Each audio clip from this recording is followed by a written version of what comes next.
Bangla guide YouTube চ্যানেলে সবাইকে স্বাগত। আজকে আমরা আলোচনা করব অত্যন্ত গুরুত্বপূর্ণ একটি রচনা, যেটা 2022 সালের উচ্চ মাধ্যমিক পরীক্ষায় পড়ার সম্ভাবনাও খুব বেশি। তোমরা সকলেই জানো যে 2022 সালে নেতাজি সুভাষচন্দ্র বসুর 125তম জন্মশতবর্ষ মহাসমারোহে উদযাপিত হয়েছিল। সেই কারণে জন্মশতবর্ষে সুভাষচন্দ্র বসুর সম্পর্কে এবছর রচনা পড়ার বা জীবনী পড়ার সম্ভাবনা অত্যন্ত প্রবল। সেই কারণের জন্য লাস্ট মিনিট সাজেশান হিসেবে আমি এই নোটটা তোমাদের দিচ্ছি। তোমরা এই নোটটাকে ভালো করে একটু পড়ে রাখবে, এটার পড়ার সম্ভাবনা কিন্তু অত্যন্ত প্রবল। 125তম জন্মশতবর্ষে সুভাষচন্দ্র বসু। প্রথম ভূমিকা, এখানে একটা কোটেশান দেবে, তোমরা আমাকে রক্ত দাও, আমি তোমাদের স্বাধীনতা দেব। একদা এই বজ্রবাণী যার কণ্ঠ থেকে নিঃসৃত হয়ে সারা ভারতের তারুণ্য শক্তিকে স্বাধীনতা সংগ্রামে উদ্দীপিত করেছিল। দেশমাতৃকার শৃঙ্খল মোচনের জন্য যিনি আপনাকে উৎসর্গ করেছিলেন, তিনি বিপ্লব মন্ত্রে উদ্যোগতা, শৌর্য, বীর্য, ত্যাগের জ্বলন্ত প্রতীক, ভারত জননীর বীর সন্তান, আদর্শ দেশপ্রেমিক, স্বাধীনতা সংগ্রামী নেতা সুভাষচন্দ্র বসু। এরপর পয়েন্ট করবে জন্ম ও শিক্ষা জীবন। 1897 সালে 23শে জানুয়ারি বেলা 12টা 10 মিনিটে উড়িষ্যার কটক শহরে জানকীনাথ বসু ও প্রভাবতী দেবীর কোল আলো করে জন্মগ্রহণ করেন। জানকীনাথ বসু সুভাষচন্দ্রকে প্রথম প্রোটেস্ট্যান্ট ইউরোপিয়ান স্কুলে ভর্তি করেন। 1902 থেকে 1908 সাল পর্যন্ত সুভাষচন্দ্র ওই স্কুলে পড়াশোনা করেন। এরপর তিনি র্যাভেনশ কলেজিয়েট স্কুলে ভর্তি হন। এই বিদ্যালয় থেকে 1913 সালে প্রবেশিকা পরীক্ষায় উত্তীর্ণ হয়ে প্রেসিডেন্সি কলেজে ভর্তি হন। কিন্তু এই কলেজের অধ্যাপক ওটেন সাহেব ভারত বিদ্বেষ প্রচার করলে সুভাষচন্দ্রের নেতৃত্বে তাকে প্রহার করেন। ফলে সেই কলেজ থেকে সুভাষচন্দ্রকে বিতাড়িত করা হয়। পরে বাংলার বাঘ আশুতোষ মুখোপাধ্যায়ের আনুকূল্যে তিনি স্কটিশ চার্চ কলেজে ভর্তি হন। 1919 সালে ওই কলেজ থেকে দর্শন শাস্ত্রে অনার্স সহ প্রথম শ্রেণীতে স্নাতক পাস করেন। পরে তিনি সিভিল সার্ভিস পরীক্ষার জন্য বিলেতে যান এবং ICS পাস করেন। এরপর পয়েন্ট করবে রাজনীতিতে অংশগ্রহণ।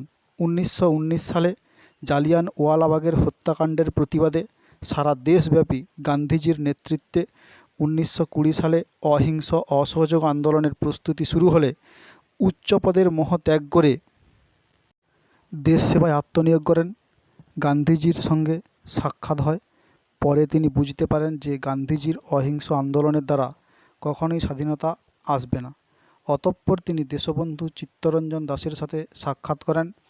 দেশবন্ধুর ত্যাগদীপ্ত জীবনের স্পর্শে সুভাষচন্দ্রের জীবনে এক নতুন অধ্যায়ের সূচনা হয় এবং পরপর দুইবার 1938 ও 1939 সালে ভারতের জাতীয় কংগ্রেসের সভাপতি নির্বাচিত হন, হরিপুরা ও ত্রিপুরী কংগ্রেসের। এরপর পয়েন্ট করবে কর্মজীবন ও ফরওয়ার্ড ব্লক দল গঠন।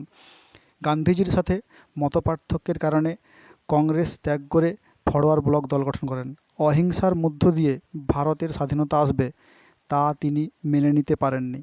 তাই তিনি নিজে বলিষ্ঠ ব্যক্তিত্বের নেতৃত্বে দেশকে স্বাধীনতার মন্ত্রে দীক্ষা নিতে আহ্বান করলেন এবং 1940 সালে কারাবরণ করে তারপর গৃহবন্দী হলেন।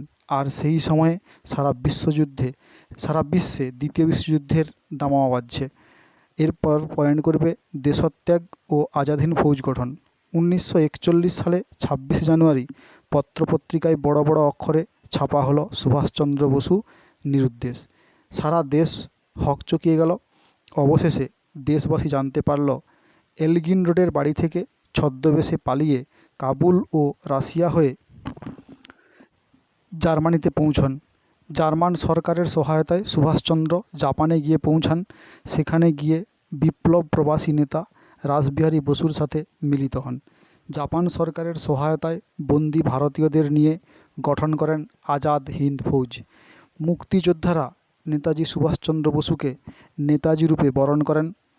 দিল্লির লালকেল্লাকে লক্ষ্য করে অগ্রসর হলেন ভারতের মুক্তি ফৌজ।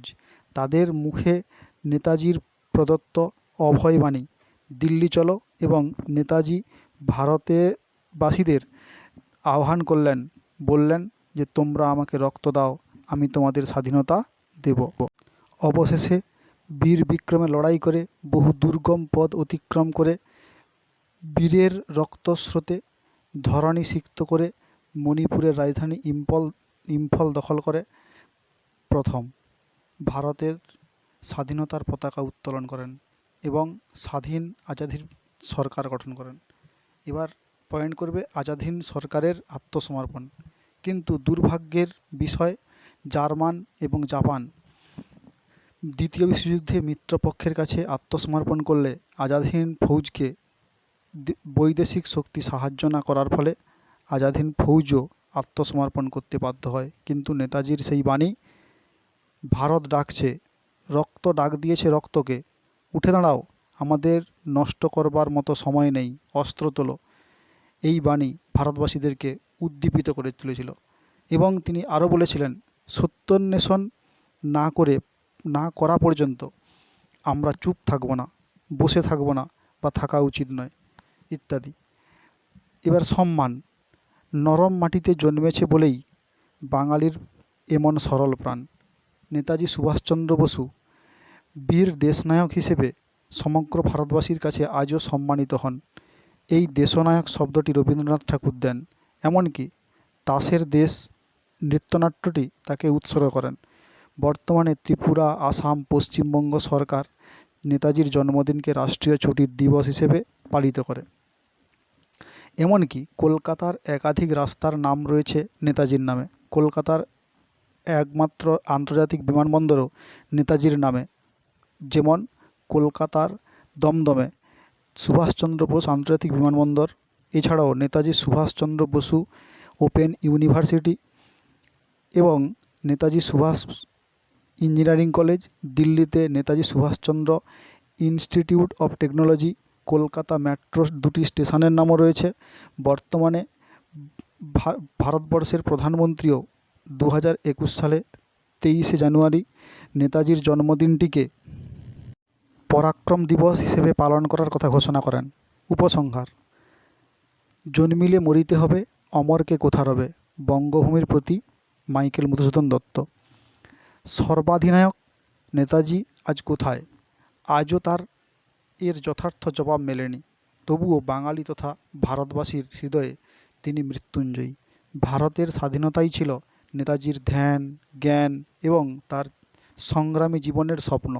কথিত আছে 18ই আগস্ট 1945 সালে বেলা 2টোয় তাইহোকু বিমানবন্দরে এক বিমান দুর্ঘটনায় মারা যান।